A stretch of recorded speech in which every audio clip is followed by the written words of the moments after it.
kaganda yung kanyang justification. Hindi Parang, ka ba kumbinsido?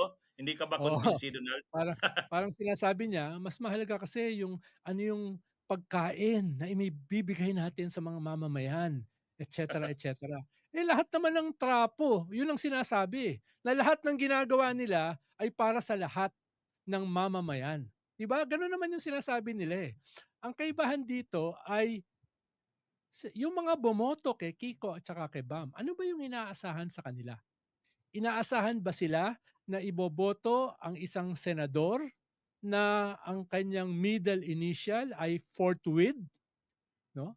Kasama yung mga bumoto ba sa kanila ay inaasahan na iboboto nilang Senate President ay ang middle initial o middle name ay Remand na siya yung nagsasabi na puwedeng i-dismiss ng Senado, ng Senate Trial Court yung impeachment kahit wala sa konstitusyon at sa Senate rules ng Senado?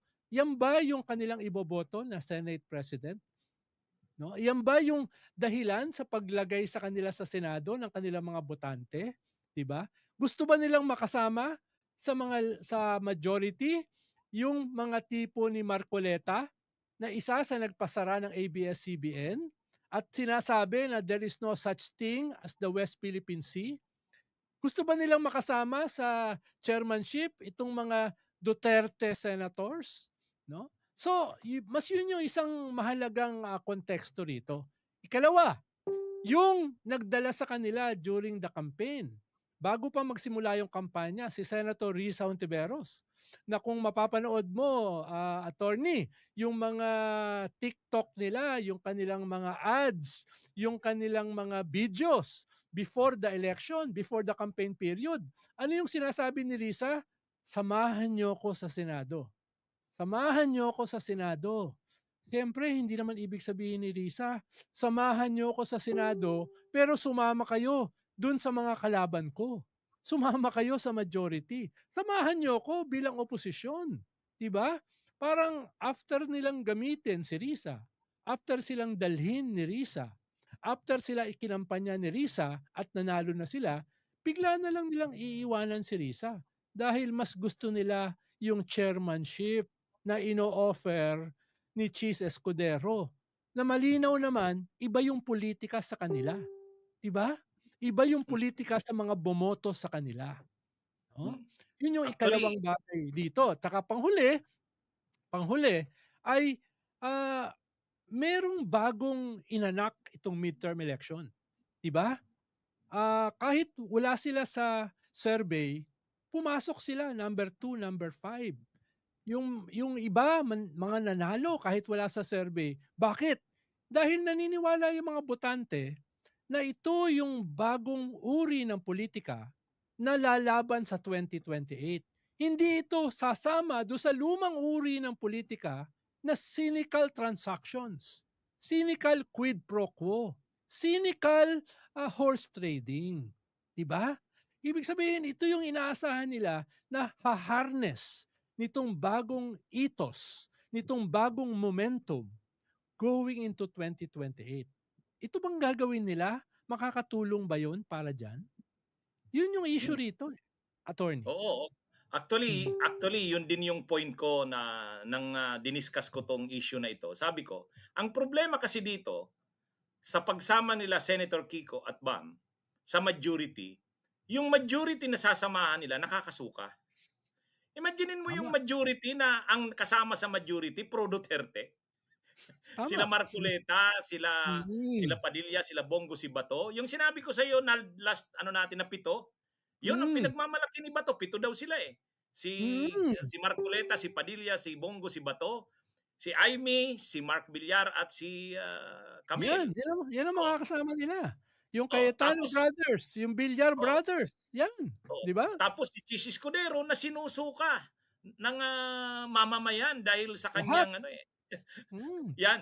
Yan yung Tapos ako ang tapos kaya attorney tapos attorney sasabihin nila, walang kulay ang pagkain, walang kulay ang edukasyon, walang kulay oo. politika.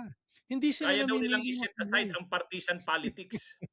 para sa kanilang advocacy. Pero Oo, 'di ba? pero sabi naman ni Senadora Risa, hindi naman daw siya nasasaktan kahit gano'n ang desisyon nila. Anong masasabi mo, Nal? Well, si Senator Risa ay isang dissenting leader, 'di ba? Hindi yan basta-basta babanat.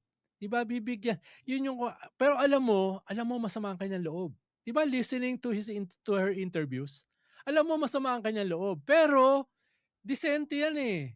Hindi yan katulad natin, attorney, na singilan, makikipagbardagulan, 'di ba? Sabagay, Hindi malalim ang hindi pagkakilala mo kay Risa, eh. 'Di ba? Hindi yan katulad natin na pwede nating sabihin yung mga yan, wala naman kayong utang na loob. Hindi sasabihin ni Risa yan sa kanila. Pero alam mo na medyo nasasaktan siya. Alam mo na medyo nalulungkot siya.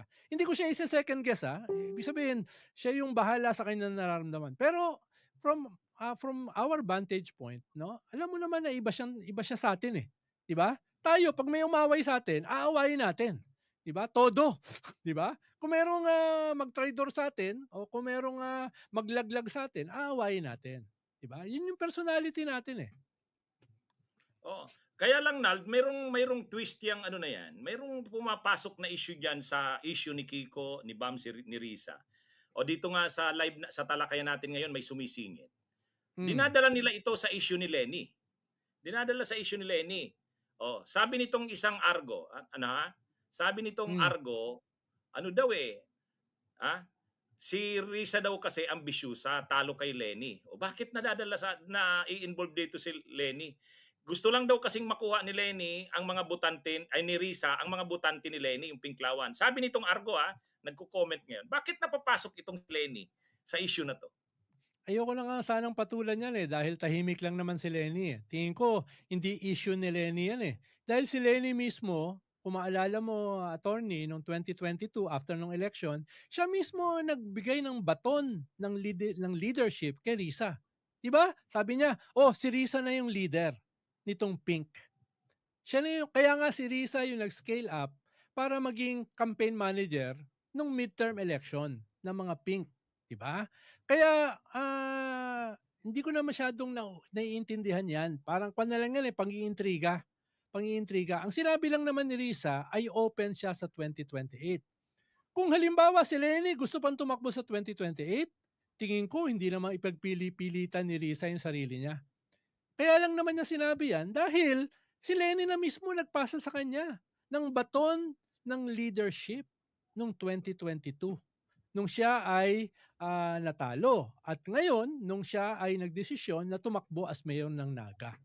No? Kaya tingin ko yung nagre-raise ng issue na yan, hindi lang nauunawaan. Katulad nung nag-raise ng issue, yung pinadala mo sa akin, na parang ang sinasabi ay wala namang naitulong si Risa sa kampanya.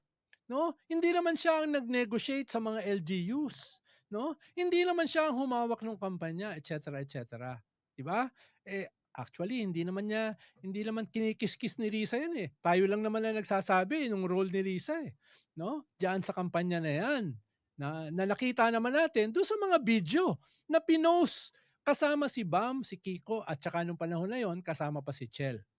No? Kaya tingin ko baka yung nagre-raise dyan ang hindi nakakaunawa sa mga nangyayari. Parang basta ang malinaw dyan, Nalda, yung sinabi ni Senadora Risa na siya'y handang lumaban sa 2028, either president or vice president, kung yan ay nakakondisyon kung walang ibang lalaban sa oposisyon. Halimbawa, kung hindi tatakbo si Lenny. Pero kung tatakbo si Lenny, willing siya mag-give way. Ganun pa, Nal? Tingin ko. Wala namang final pa Dahil si Lenny ay kakapanalo lang bilang mayor, duda naman ako na hindi pa tapos yung kanyang term as mayor, bigla na kagad siyang babalik at tatakbong presidente. Diba? So, nirerespeto ko yung desisyon ni Lenny. Pero yan, attorney, marami pang usapan dyan Sino ba ang lumalabas sa survey? Sino ba yung gusto ng base ng Pink? No? Sino ba in the next 3 years yung mag-i-scale up as a real leader going into 2028? Sino ba makakalaban sa 2028? No? So, mahalagang mga variables yan para pagdesisyonan. Bunyog, halikan na kasama ka. Bunyog, pagbuklod ay may pag-asa. Luzon, Visayas, Mindanao, isa ang pananaw. Sa bagong Pilipinas ang bunyog isisigaw. Bunyog